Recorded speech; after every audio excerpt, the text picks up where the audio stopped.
ასე გვეუბნება უფალი, უკეთ მიუტევნეთ თქვენ კაცთა შეცოდება იმათნი, მოგიტევნეს თქვენცა, მამამან თქვენმან ზეცათამან. ხოლო უკეთ არა მიუტევნეთ კაცთა შეცოდება იმათნი, არცა მამამან თქვენმან მოგიტევნეს თქვენ შეცოდებანი თქვენი. აი, ამაზე მეტად დამდაბლება ღმერთისა თავს იმდაბლებს და ადამიანურ ენაზე გესაუბრება. ადამიანურ ენაზე. ეს მამაოჩვენოშიც არის, ხო, მოგვიტევეთ ჩვენ თანანადებნი ჩვენი, ვითარცა ჩვენ მიუტევებთ თანამდებთა მათ ჩვენთან. თანანადებნი და შეცოდება სინონიმებად არის, ხო? რასაც აქ შეცოდება ქვია, მამაოჩვენოში თანანადებნი. ანუ ცოდვებით დამძიმებულნი ვართ რა, ეს არის ჩვენი ვალი, რომელიც უნდა გადავიხადოთ ღვთის წინაშე და მოყვასის წინაშე. და ამით უფალი გვეუბნება, გახსოვთ კიდე სხვა ადგილას იოანე მოციქული ამბობს, რომ თუ მაინც ვინმე იტყვის, არა მე ცოდვები არ მაქვს, არ მაქვს რა, არ მაქვს. ესეთ ადამიანს, ნახე ხო შეიძლება ეთქვა იოანე მოციქულს, რომ ესეთ ადამიანს ეშლება. ან ესეთი ადამიანი ცრუობს. იოანე ესე არ ამბობს. იოანე საშინელ რამეს ამბობს.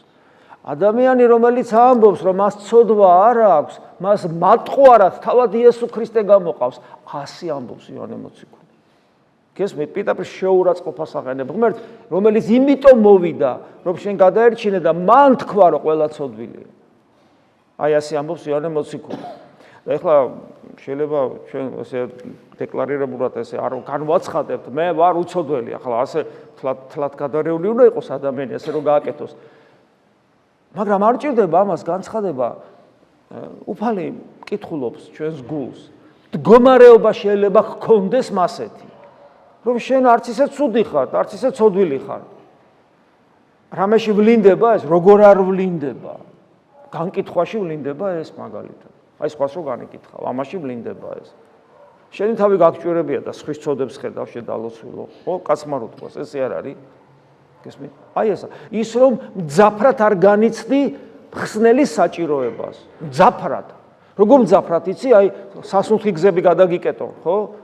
და რო ვეღარ სუნთქავ და ფართხალს რო იწყებ. რატო? იმიტომ რომ შენთვის ახლა არის ხსნა. ასე მძაფრად უნდა განიცდიდეს ადამიანი ქრისტეს ნაკლებობას საკუთარ თავში და ჩვენ ხო ასეა ვერ განვიცდით. ანუ აი ნახეთ დაღუპვის რა არის დაღუპვა? დაღუპვა როცა ღმერთს დაკარგავ. და ქრისტიანი მხსნელია ჩვენი დაღუპვიდან. ჩვენ ხო მძაფრად. ეხლა ხო ერთმანეთს ხوار მოვატყვილებთ.